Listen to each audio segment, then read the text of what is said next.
Everyone who has ever watched a movie has an idea in their head of the stereotypical angry mob with torches and pitchforks, and most of us have a lot of preconceived notions about how crowds will behave. People tend to think in general that crowds are relatively easy to manipulate, and that oftentimes people will see terrible things happening to others and just let it go because they're a part of a crowd. The truth behind all of this is a lot more complicated, and many researchers have spent countless hours studying the behavior of crowds for all kinds of public safety-related reasons. In today's video, we're going over 10 fascinating facts and misconceptions about crowd psychology. Number 10. If you need help and you're in a crowd, ask specific people for help. One of the most important things to know about crowds is the way diffusion of responsibility works. The idea is that essentially the larger a crowd is, the less likely people are to go out of their way to help another person. The reason is that they feel more like somebody else will have it covered because there are so many people around. Now, this isn't necessarily true if someone is bleeding out on the ground. If anyone is trained in paramedic skills, they will likely stop and not just assume that the person doesn't need help or that someone else will deal with it. They may even see another medical professional helping and step in if that person needs help. However, in a situation where the need for help isn't quite as obvious and isn't a traumatic injury or the like, or even if it is, but it isn't obvious that you need help quite that second, experts say there are a couple of important things to do. The first is to ask specific people, not just appeal to the crowd at large. Keep asking until somebody helps, or you can find somebody who knows how to do what you need. It's also important to be specific about what you need and what's wrong so that others can help you as quickly as possible. Humans want to help other humans, but they can get confused and they can shut down. If you address a person directly, you remove their confusion and you get them to take action. Number 9. The story of Kitty Genovese is not necessarily the best example. It has been muddled. Many people have heard of the young woman named Kitty Genovese. She was even brought up in the movie The Boondock Saints as a justification to go around as vigilantes, randomly and wantonly murdering mobsters. The story goes that the young woman was being murdered in front of multiple witnesses and no one did anything. It has been repeated by the media and amateur psychologists for years. It has been used in evidence that the bigger the crowd, the more likely people are to just ignore something awful happening right in front of them, even if it's murder. However, the truth, while sad, is a lot more banal. The woman came home at about 2:30 a.m. when there weren't many witnesses around. A man who had been stalking her attacked her and stabbed her. A neighbor from upstairs, who didn't have time to come down, yelled for the attacker to leave her alone. He temporarily left, and Kitty ducked out of sight behind her apartment building to hide, now seriously injured. The man came back 10 minutes later and stabbed and robbed her. Kitty was soon found by a neighbor who immediately called the police. Perhaps the first neighbor who called out should have called the police or followed up, but he yelled out and the attacker initially left. The next person to find her immediately called for help. There are also a couple of other neighbors who may have been eyewitnesses and claimed they called the police, but the police couldn't find any logs of it. Regardless, the popular story that there were 30+ witnesses that didn't try to help her is just a complete fabrication. Number 8. It's actually hard to stir a crowd into a mob-like frenzy without other factors. Many people like to think of crowds as a mob of panicky people about to go crazy at any moment and tear things up. If you insert your least favorite group, it's easy to imagine a crowd of people quickly ending up in a frenzy and then rioting. This isn't really accurate in terms of behavior, though. Generally, even people who have been pushed to their limit don't go out and do violent things, even at the behest or with the anonymity of a crowd, unless they were already the type of person who was looking for an excuse to do something like that to begin with. If you actually want to truly stir up a crowd, you're going to find it quite difficult. Even in places like Ferguson, for example, when the tension was at its very worst, the vast majority of the crowd remained peaceful, even when a handful of rioters caused trouble and the police themselves, according to a report by the Department of Justice, illegally attacked the protesters. Even given a very good excuse to cause trouble, the vast majority of people are simply not violent and cannot be goaded into violence without absolute necessity to do so. Number 7. In general, crowds stay calmer in panicky situations than you would think.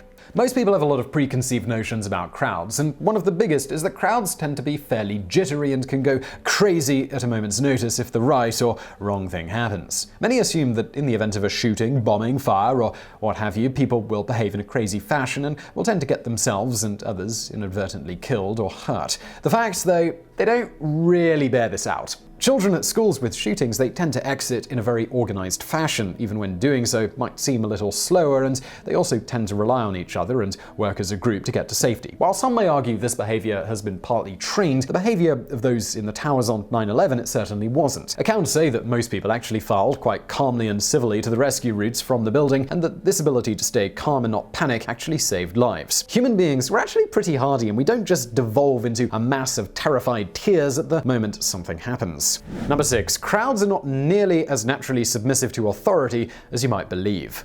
One of the most common beliefs about crowds is that they are naturally submissive to authority, but that isn't really the case. As anyone who's worked crowd security can tell you, crowds can be just as unruly or rude towards those who have authority over them as they can be to anyone else. In fact, oftentimes that feeling of anonymity or being in a bigger crowd can actually give people a false sense of power that they can defy authority. Of course, this is really just an illusion, and unless the crowd is actually rioting, if the police notice you doing something illegal or harassing them, the fact that you're surrounded by people is not going to protect you. Regardless, police have observed that crowds can be difficult to get to follow simple instructions like which way to safely go, and that sometimes it seems that normally obedient citizens can end up defiant when they have the anonymity of a crowd. This doesn't mean people are necessarily badly intentioned or trying to defy authority, just that trying to control a crowd can be often like herding cats. Number 5. Oftentimes, crowd-related tragedies are accidental, and those involved were unaware. The truth is that crowd-related tragedies are almost never the result of people consciously trying to do bad things or even being rabble-roused into doing terrible things. Sadly, sometimes the problem is just bad crowd management. In order to understand how people move, you have to understand how people think, and some people are paid a lot of money to figure out this stuff before any big events in public spaces. One of the reasons for this are incidents like the one that happened in Sheffield in England back in 1989. 93 people were killed and over 180 were injured due to bad crowd management at Hillsborough Stadium. The officials were never sure where exactly the problem started, but believe it was a combination of inadequate barriers as well as too many people being let in too soon and in the wrong places, and there wasn't enough overflow. This led to many people being inadvertently crushed to death or simply suffocated due to a lack of air. Those causing the crushing, they had no idea they were doing it, and many were caught up in the mass themselves and were afraid that there'd be just another casualty. This is why theme parks spend so much money on making proper open spaces and carefully controlling not just the amount of people in the park, but also go to great lengths to psychologically trick people into spreading out as much as possible. The right crowd management techniques can prevent an entirely avoidable tragedy. Number 4. Crowds are not the homogenous Hivemind-Like herd beasts that many people picture.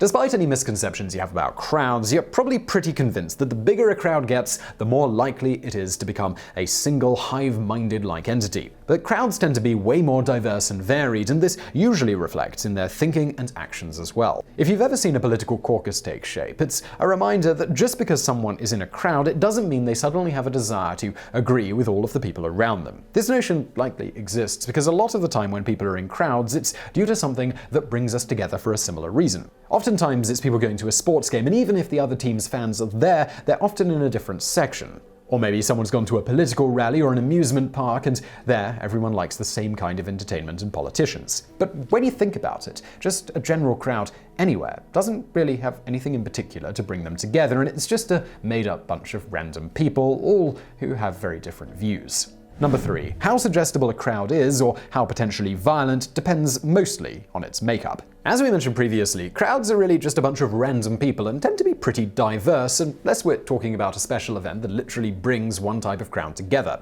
This gives lie to the myth that crowds are typically violent or suggestible. The truth is that the tendency to violence or to do what a rabble-rouser wants really just depends on the makeup of the crowd. If a crowd is of a more political persuasion and tends towards violence, then trying to stir them up into a hostile frenzy might actually work. However, a crowd of people at a Disney theme park, they're unlikely to be so suggestible, and you might struggle to even find a small group at such a place that really has any desire to hear your message, and at Disney you're probably going to be carted off fairly swiftly. Even those prone to violence don't necessarily do so in front of a crowd. It may be quite the opposite, in fact. While some people might feel emboldened by a crowd to protest, it's a really big step to go to committing violence or breaking laws. Many people who'd consider breaking laws don't want to get in trouble for breaking those laws, and they probably don't want to be seen doing it. And being in front of a crowd, it's not exactly a place where you're invisible. Number 2. In a volatile situation, multiple groups are likely to form instead of one violent mob. In movies and other popular media, we've been given the idea that when things get really crazy, we see just one violent mob form or just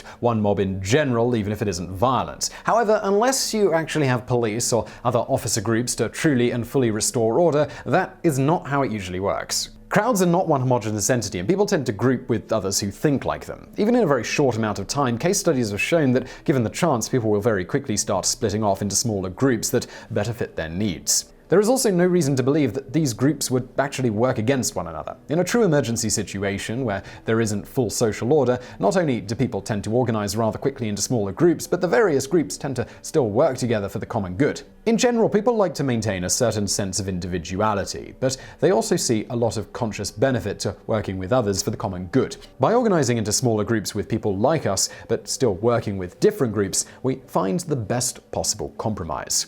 Number 1. Groupthink is more about not angering those with authority. One of the most interesting facts about crowd psychology is the phenomenon of groupthink. For those not familiar with it, groupthink is the tendency in large groups to not bring up issues that may rock the boat or cause controversy, or issues even when you know those issues are crucial. The famous example of this is the Challenger explosion, where groupthink is said to have led to the horrific and totally avoidable loss of life. Some even teach it in psychology class with a dramatic reenactment, but many people have learned entirely the wrong lesson from it. Some people hear groupthink and think of it as a situation where there was a large group, and thus people felt less desire to create controversy or just bring something up that could mess things up in front of so many people. However, groupthink doesn't really have much to do with groups, large or small, but more about people's innate fear of upsetting those with authority over them. Those in charge of Challenger really wanted the launch to go off without a delay, and fixing even an incredibly minor issue could potentially lead to a very, very long delay, because spaceflight often has a very short window to hit. Groupthink is a phenomenon wherein people are worried in the short term about upsetting their bosses, so they don't push on something that would upset them now in order to avoid upsetting them worse in the future. Realistically, groupthink could occur in a one-on-one situation with an employee and their boss. People's short-term fear, it can override their common sense. So I really hope you found that video interesting. If you did, please do give us a thumbs up below, and don't forget to subscribe. We've got brand new videos just like this every day of the week. Also, if you're looking for something else to watch right now, why not check out my other channel, Biographics? You'll find a link to that below. And as always, thank you for watching.